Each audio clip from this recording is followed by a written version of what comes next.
This class, we only can cover very basic. Okay? We do not have time. We can only cover some very basic way to do the analysis, X-ray analysis. See, for example, we know that the selection rule for BCC, when the HKL number, you get an even number, those peaks will show up in the spectrum, right? So if we think about that one, indeed, the first two sets, you can think about all possible crystal plane. 100, 001, 101, 110, 200. You can think about that one. Then you can list the possible, crystal planes. And then when you do that, you will find the 110 and the 20 are the first two planes. Yes? When you said like grad students would be like matching the diffraction pattern, is the intensity important or? Yes, it is important, but the most important is somewhere in the two theta. Okay, the ratio between them might be an indicator. Sometimes we use that. Okay, but don't forget that one is not a that well-defined parameter. Okay, we do consider, when you try to compare with the standard spectrum, we do consider also the intensity. But the most important is will be the two theta. Okay, yes. Yeah, go ahead. Are the crystal plane the Miller indices? Or is that what you're saying? The Miller indices, yes. Okay. The HKL number, yes. Gotcha. Yeah. Do the splitting pattern matter? Do the what? Do the peak splitting pattern matter? The peak. Like if 400 two peaks. Oh, okay. So those are also matters for certain crystals, yes. So you will see some peaks are very close to each other, but most probably those are we call that a ghost peak, the ghost peaks. So that could coming from the substrate or coming from some of the impurities. So, but for certain crystals, you will see the two diffraction peaks are very close to each other. Okay, most probably this one and that one, here's the two peaks, those are the ghost peaks. Okay, the usually do not consider. Okay, so for the BCC crystal, the first two sets of the planes are 110 and 200. Okay, for those, when you insert into the equation as we have already derived here, okay, using that one, then insert 110 and 200 here, then you will get the ratio. The ratio will be about 0.5. Okay, so that means when you see an angle, when you see a spectrum like that, if you use a new sample, you don't know what the planes are, but you can easily read the theta angle, right? You can easily read the first peak theta angle at about 20 degrees, second one at about 30 degrees, because don't forget, the spectra showing here are the two theta angle. Then you can derive theta A and theta B, insert them there, you will get a number. If the number is close to 0.5, you cannot confirm that, but you can kind of like think about, oh, this might be a BCC crystal, but when the number is 0.75, you could think about that's a 111 point. So obviously since these are cubic systems, there's some inherent symmetry in them. Is there a reason why we label these peaks this way? Because when the two okay. So the difference of that one means when we use these kind of large parentheses, we call them the sets of the planes. Okay. Or sometimes people exchange them. Okay, using the parentheses or these kind of large ones. So they kind of like equal to each other. But usually we use that one to indicate a set of the planes. They have the same Miller indices. Okay? So therefore, what you want to do, perhaps there is a problem. There are definitely a few problems in the homework that will use this method to decide if a plane is a BCC or the FCC. Okay? So what you need to do is just read the first two peaks, what the theta angle is, and then calculate the sin theta square, right? And then when they're close to 0.5, you can see it might be a BCC. 75 is an FCC structure, right? So doing that way, then you can. Now let's very quickly go over, previously we talked about the crystal structure, and also there are a lot of amorphous materials, like a glass is a very typical amorphous because there's no periodic lattice structure, right? The atoms are randomly oriented, randomly packed. Polymer is a very common. Most of the polymers actually they do not form crystal structure. They are amorphous. The macromolecule chains are really randomly packed. But for certain polymers under certain conditions, we could get, we call that a semi-crystalline structure.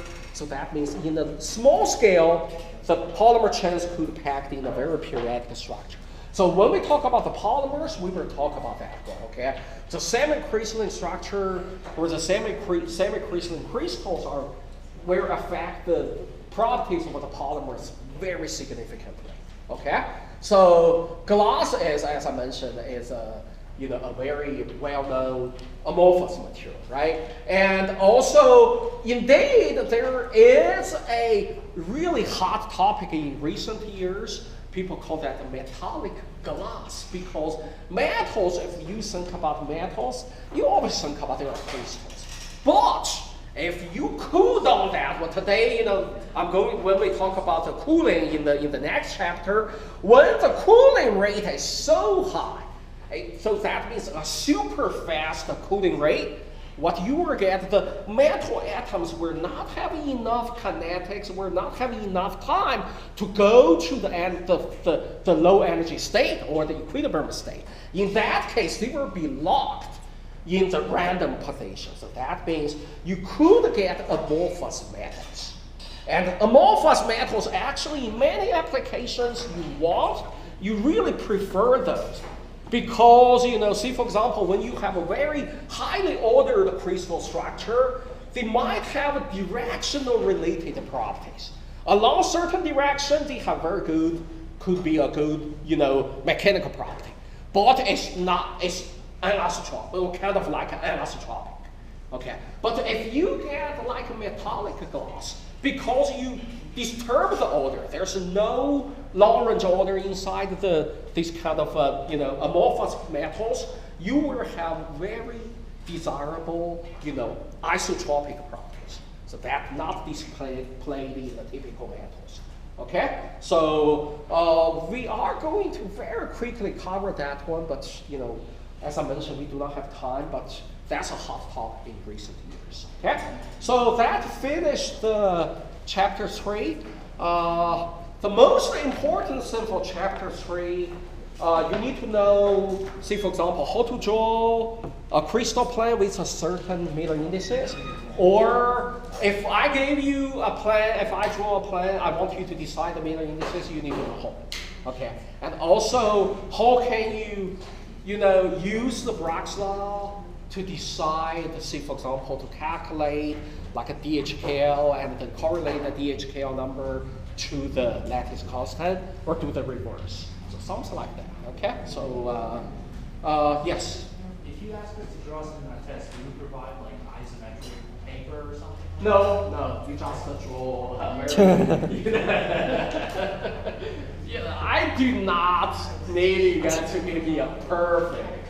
Just give me a scale, okay? So you understand how to find those, intercepts or no, I do not need a perfect. Okay? Any other question? Seems simple the homework, but you can try to use a graphic paper, not required. Okay? Okay, now we finished chapter 3. Let's go to chapter 4. I will finish today and also. No, I won't finish the chapter, but next week I will surely finish it. Is 4 on the quiz also? I'm sorry? No, the first quiz will only cover chapter 3, okay? Only cover the crystal structure. As I mentioned in this class, we will spend about 60% of the time talking about metals, okay? Because metal is really important structure materials. Okay, widely used in the engineering field. So when we talk about the metals, we need to think about, how do we fabricate? See, for example, how do we make metal parts? Okay, what's very important for making the metal parts? Usually we use could be extrusion, could be the molding, right? For those, we need to think about the solidification. Because we need to use the melted metals, right? Then pour them to the mold and then let them cooling down. We need to think about this process. So, and also we were talking about the crystal imperfections because the defects. Defects, as I mentioned, this class, what's important is you need to know the structure and the property relationship, right? Structure determines the property. So defects will significantly affect many important parameters or the properties of metals, okay? So when we think about the solidification of a melting metal, okay, when you have a liquid, when you heat up above the melting temperature, if you want to let them cooling down or let them solidify, what do? You cooling down that one to below the melting temperature, right? Okay, and before we talk about the, further on, based on your common knowledge, if you want to get a large single crystal, okay, if you want the whole melt becomes one large piece of a single crystal, do you want the cooling to be very quick? You quickly drop the temperature, so that means the temperature gradient is huge, or you want to very slowly cooling down that? Surely slow, right? That's a common sense. Okay, so that means we can control the cooling rate, or we can control we call that undercool temperature. Okay, how much different, right? Or the gradient, the temperature gradient, right? Because the temperature gradient or the cooling rate affects the structure. Structure affects the property, right? Okay. So when we talk about the solidification process, indeed the current series we think about two steps. We separate the cooling to two steps. The first one, the nucleation step. Okay, that means at the very beginning of the solidification process, we need some of the atoms, perhaps they have a slower, movement, or their kinetic energy is reduced, and they have limited movement. Some of the atoms could cluster together. They could form stable nuclei, okay? And then, so that means most of the melting metals are still liquid, but some locations, you could form these kind of small clusters of atoms. They function as nuclei. Okay, later on, during the further cooling process, when the temperature of your liquid continues to drop below the melting temperature of the metal, then more and more atoms will add on to this small nuclei, and then they will grow, right? Until later on, then this one will grow bigger and bigger until all the liquid is being consumed, and then these crystals will meet with these crystal, or we call that, later on we will call them grains. These grains will meet with each other, okay? But don't forget, the final crystal plane or their orientation of the crystal depends on the orientation of your seeds. They may not be the same orientation. They could be very different. They have very different crystal planes. And then later on, some of these will be very different. So that means for each of these grains, they have different planes. And because there's a mismatch in their crystal plane, we call these boundaries grain boundaries. Okay, grain boundaries separate these single planes. So each of that one could be a single crystal. But that single crystal orientation is determined by your seeds. At the seed stage, if you really want the whole crystal to be a single crystal, so that means you need to control the orientation of the seed. Okay, that's one way, though that one could be very difficult to control. How can you control the orientation of this kind of semi-solid inside a fluid? So, but there could be another way, right? Think about another way. If you really want a single crystal, how can we do that? You could make the specific nuclei. Yeah, so that means you just control the number. You just use one. Instead of using many of them, you just control perhaps one. But how can we control that? Well, usually you insert a seed, right? That seed has a specific orientation. Okay, so think about that. That's quite straightforward, right? That's common sense. I saw another question there. No, okay. Okay, anyhow, when we talk about the nucleation step, we can think about two different steps, right? One is a homogeneous, one is heterogeneous. Homogeneous means what? Homogeneous, these are the simplest case, right? So, and also metal, all the atoms to form the final nuclei actually coming from the metal itself, not coming from the impurities or the container or the inner wall of the containers, right? So we talk about a single system, okay? In this case, we talk about the metals. And also, actually, when the liquid metal actually is undercooled, some of the slowly moving atoms, as I mentioned before, they could cluster together. They form those kind of the nuclei, right? But don't forget, not all those kind of the early stage nuclei will survive. Okay, at the very beginning, when the size of these nuclei, or we call it embryo, if those size is small enough, smaller than a critical value, I'm going to tell you about that, or how to calculate that value, okay? Or that means if it's below a critical size, some of those will dissolve. It's a kinetic process, okay?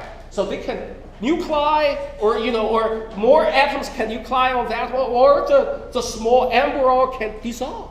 Okay, so it's a kinetic process.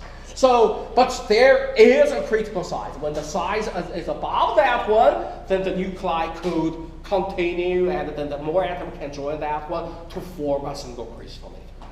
Okay, so the one thing important for the homogeneous process is a crystal size. Okay, and only when the cluster size larger than the critical size, we call those kind of clusters nuclei. Okay, below the critical size, we call that embryo. Okay, so when we talk about the homogeneous nucleation, when we talk about the energy involved, it's very easy to understand, right? Because think about that. During the solidification process, you have a liquid at the beginning. When they solidify, they become solid. There's a latent heat of fusion here, right? So they will release heat, right? That's easy to understand, right? Because the cooling process. Think about from liquid water to solid, similar, right? So during the cooling process, the solidification will release heat. So therefore, if we think about the free energy related to the volume change, okay? Say for example, if you have a unit volume of liquid, when they solidified to becomes the solid, we can easily calculate the free energy, okay? That one is related to the size. Suppose we are talking about a spherical nuclei, okay, a nucleus. So the volume of the spherical particle times delta GV. Delta GV defines the unit volume, the free energy change, okay, during this cooling, or during this, the nucleation process. So that means there's a phase change from liquid phase to the solid phase. That involves the latent heat of fusion, right? So we can easily calculate the energy released by this cooling related to the size of your nuclei. Okay, that's a gain term. Okay, so that means it's if there's only this kind of a heat release during the nucleation process, then it must be spontaneous. Based on the free energy consideration. Okay, but don't forget, when some of the liquid atoms, they form clusters. They become particles. Here we talk about the spherical particles. What do you have? You have those kind of interfaces here, right? Because the nuclei become a solid. They have a solid liquid interface here. Okay, when you generate a surface, surface will have a surface energy, or will generate surface tension. That's a negative term. That will prevent, from the energetic consideration, to generate a free surface, you need to provide energy. So that therefore, when we consider the surface energy term, it's a retardance term. It reduces the formation, it prevents the formation of this kind of nuclei, right? Okay, so therefore, that one is related to what? Related to the overall surface area of your particle, of your nuclei.